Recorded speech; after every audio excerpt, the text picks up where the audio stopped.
Wholesale గా steel plant అమ్మాలని ప్రకటించి 1% కూడా ఈ 3 ఏళ్లలో అమ్మలేకపోయింది. ఈ కార్మికులు, ఎగ్జిక్యూటివ్స్, కాంట్రాక్ట్ కార్మికుల యొక్క పోరాట ఫలితం తప్ప ఇంకోటి కాదు. అంగన్వాడీలు మీరు చూశారు, 1,05,000 మంది టెర్మినేషన్ ఆర్డర్లు ఇచ్చిన అన్ని జిల్లా కలెక్టర్లు ఇచ్చినా కూడా ప్రభుత్వం వెనక్కెళ్లాల్సి వచ్చింది పోరాటం వల్లనే.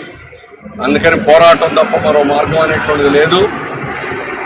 భారతదేశంలో 30 పబ్లిక్ సెక్టార్లు అమ్మాలని ప్రయత్నం చేసి ఒక్క స్టీల్ ప్లాంట్ కానీ అలాగే ఒక్క పబ్లిక్ సెక్టార్ని కూడా 30లో ఒక్కదాన్ని కూడా అమ్మలేకపోయారు.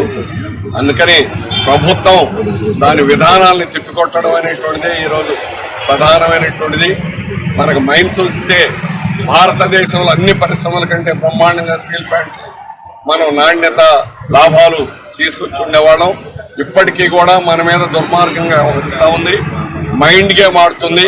నేను ఎందుకు చెప్పానంటే ఈరోజు ప్రభుత్వం ఆడేటువంటి తప్పుడు విధానాలు ఎలా ఉంటాయంటే మన స్టీల్ ప్లాంట్లో మైండ్ గేమ్. ఈరోజు మెడికల్ టెర్మినేషన్ అది ఏదో వాళ్ళకి నోటీస్ ఇచ్చిన 35 మంది గురించి కాదు, టెర్మినేట్ చేసిన వాళ్ళ గురించి కాదు, మిగిలిన వాళ్ళందరినీ కూడా భయపెట్టేదానికి చేసే మైండ్ గేమ్. అంగన్వాడీలు ఎలాగైతే షోకాజ్ నోటీస్ ఇచ్చినా టెర్మినేషన్ చేస్తామన్నా 4 గీసుకోండి కానీ ఎందుకు పనికిరావని ఎలా చేశారో మనం ఆ రకంగా పట్టుదలగా చేస్తే ఈరోజు ప్రభుత్వం పూర్తిగా వెనకెళ్తుంది. మన స్టీల్ ప్లాంట్ గ్యారంటీగా సర్వైవ్ అవుతుంది. దీన్ని ఎవడు కూడా నాశనం చేయలేడు. 20 ఏళ్ళు ఏ లాభాలు లేవని ఎంత ప్రయత్నం చేసి దీన్ని బిఎఫ్ఆర్కి నెట్టినా మళ్ళా తీసుకొచ్చి బ్రహ్మాండంగా లాభాల్లోకి విస్తరణకు చేయగలిగాం. భవిష్యత్తులో కూడా గ్యారంటీగా చేయగలిగాం. ఆ విధంగా కార్మికుల విశ్వాసం అనేది కల్పించాలా.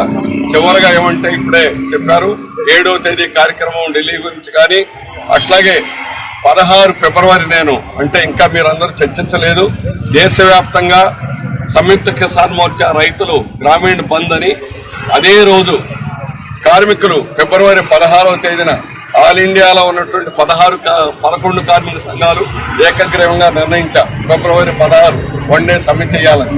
అందుకని అవి ఇందులోనే పబ్లిక్ సెక్టారు ప్రైవేటీకరణ చేయకూడదని అట్లాగే లేబర్ కోడ్లు రద్దు చేయాలని 12 డిమాండ్లు. అంతకుముందు మనం ఏవైతే గతంలో బంధు సమ్మెలు అదే డిమాండ్.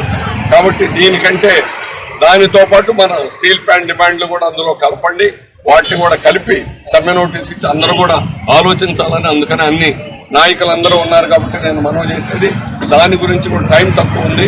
అందుకని వీలైనంత తొందరగా దాని గురించి కూడా చర్చించి భవిష్యత్ కార్యక్రమాన్ని నిర్ణయించి అలాగే ఎన్నికల ముందు జరగబోయేటువంటి ఏకైక సమ్మె అవుతున్నది దేశవ్యాప్తంగా కూడా. అందుకని దానిలో మనం కూడా ఇంత పెద్ద ఆపద ప్రమాదం అనేటువంటిది ఉన్నప్పుడు ఇక్కడ కానీ ఆ పోరాటంలో మనం భాగస్వాములు కాకపోతే అది మనం ఫెయిల్యూర్ అవుతుంది. అందుకని అన్ని కార్మిక సంఘాలు ఆలోచించుకొని ఆ కార్యక్రమాన్ని కూడా అమలు చేయాలని చెప్పేసి కోరుతూ అవకాశం ఇచ్చిన ధన్యవాదాలతో విరమిస్తాను. Don't forget to like, subscribe and share the videos.